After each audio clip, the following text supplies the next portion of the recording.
দেই তাহলে ঢাকা শহরে জামাতের প্রার্থী রাস্তায় নামতে পারবে না। সেটা জামাত হোক বা ইয়েই হোক, কিন্তু আমরা আন্দোলন সংগ্রাম করে এই জায়গায় আসছি, আমরা ভেসে আসি নাই। যদি তাদের অন্য কোনো চিন্তা ভাবনা থেকে থাকে তাহলে বলে দেব যে ইলেকশনের অনেক আগেই আমরা তাদেরকে ক্লোজ করে ঢাকা থেকে বিতাড়িত করে দেবো, এটা আমি বলছি। দীর্ঘমেয়াদে আমরা বাংলাদেশে যে সংস্কারগুলো করতে চাই, আমরা স্থায়ীভাবে একটা তত্ত্বাবধায়ক সরকার ব্যবস্থা প্রতিষ্ঠা করে বাংলাদেশে গণতন্ত্রটা স্থায়ীভাবে প্রতিষ্ঠা করতে চাই, এই কথাগুলো আমরা বলেছি। আর আমরা সকলের কাছে হ্যাঁ ভোটের জন্য প্রচারণা চালাচ্ছি। ঘোষণা দেই তাহলে ঢাকা শহরে জামাতের প্রার্থী রাস্তায় নামতে পারবে না। সেটা জামাত হোক বা ইয়েই হোক, কিন্তু আমরা আন্দোলন সংগ্রাম করে এই জায়গায় আসছি, আমরা ভেসে আসি নাই। আমাদের দীর্ঘ 17 বছরের ত্যাগ রয়েছে, আমাদের বহু ভাইদের রক্ত রয়েছে। তারা কোথায় ছিল? তারা তো হঠাৎ করে বের হয়েছে 5 তারিখের পরে, অগস্টের 24-এর পরে এই গুপ্ত বাহিনী তারা হঠাৎ করে উদয় হয়েছে বেশিরভাগই। এর আগে আমরা দেখেছি তারা ভোরবেলা 6টার সময় যখন রাস্তাঘাটে জনগণ থাকতো না, তারা চুপ করে অন্ধকারে বের হইতো, মিছিল করে তারা চলে যেত। এই ছিল তাদের আন্দোলন সংগ্রাম।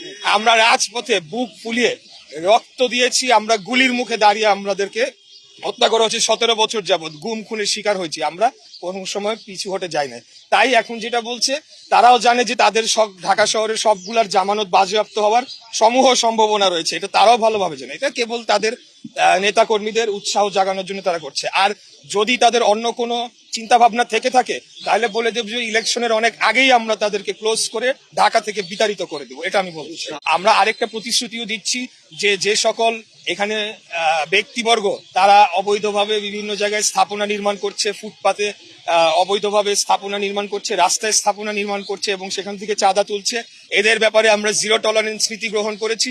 কোনো অবৈধ স্থাপনা এবং অবৈধ কর্মকাণ্ড আমাদের দল সেটাকে অনুমোদন করে না। আমরাও তার বিরুদ্ধে একটা জোরালো অবস্থান নিয়েছি এবং আমরা জিরো টলারেন্স নীতি এই ব্যাপারে আমরা অবলম্বন করবো ইনশাআল্লাহ।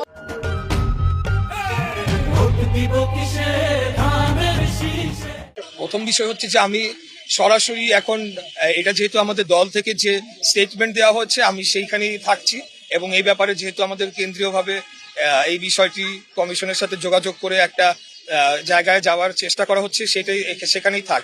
তবে আমি বলবো যে পোস্টাল ব্যালটের বিষয়টা আরো সতর্কভাবে এখানে এটাকে হ্যান্ডলিং করতে হবে। একটা ঠিকানায় 200-250 পোস্টাল ব্যালট যাওয়াটা একটা অশনি সংকেত। তাই আমি বলবো যে আমাদের সকলের সজাগ থাকতে হবে।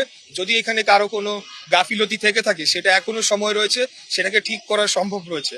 এর পাশাপাশি আপনারা জানেন পোস্টাল ব্যালটের কিন্তু আলাদা একটা কেন্দ্র রয়েছে, সেখানে আলাদাভাবে গণনা হবে। তো সেখানে যদি কোনো অনিয়ম হয় তাহলে পোস্টাল ব্যালটকে তো আমরা আমলে নিতে পারবো না চূড়ান্ত ফলাফলের জন্য, এটা আমি বলতে চাই। যদি কোনো ধরনের অনিয়ম পাওয়া যায়, আরো বেশি পাওয়া যায়। আর দ্বিতীয় হচ্ছে যে আপনার প্রশ্নটি ছিল জয়ের ব্যাপারে। আমি জয়ের ব্যাপারে নিশ্চিত নাকি সেটা বলতে পারবো না, তবে আমি জয়ের ব্যাপারে অত্যন্ত আশাবাদী যে ঢাকা 6 এবং পুরান ঢাকার এই অঞ্চলের জনগণ তারা ধানের শীষের পক্ষে ভোট দিয়ে এই আসনটা বিপুল ভোটে জয়লাভ করিয়ে দলকে উপহার দেওয়ার জন্য আমাকে সহযোগিতা করবে, আমাকে ভোট দিবে বলে আমি অত্যন্ত আশাবাদী। আর কর্মসংস্থান এবং নারীদের উন্নয়নে আমাদের 31 দফার মধ্যেই কিন্তু সেটা বলা হয়েছে।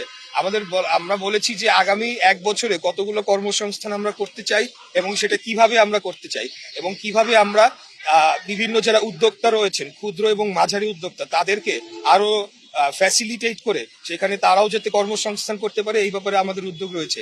নারীদের ক্ষমতায়নের ব্যাপারেও আমাদের ব্যাপক সেখানে পরিকল্পনা রয়েছে, যার মধ্যে ফ্যামিলি কার্ড, নারীদের অর্থনৈতিকভাবে স্বাবলম্বী করে তোলা, নারীদের জন্য বিশেষ ব্যবস্থাপনা, সেটা গণপরিবহন থেকে শুরু করে বিভিন্ন জায়গায় যাতে তারা স্বস্তিতে চলাফেরা করতে পারে। আপনি আমাদের 31 দফাটা ভালো করে পড়লেই পাবেন।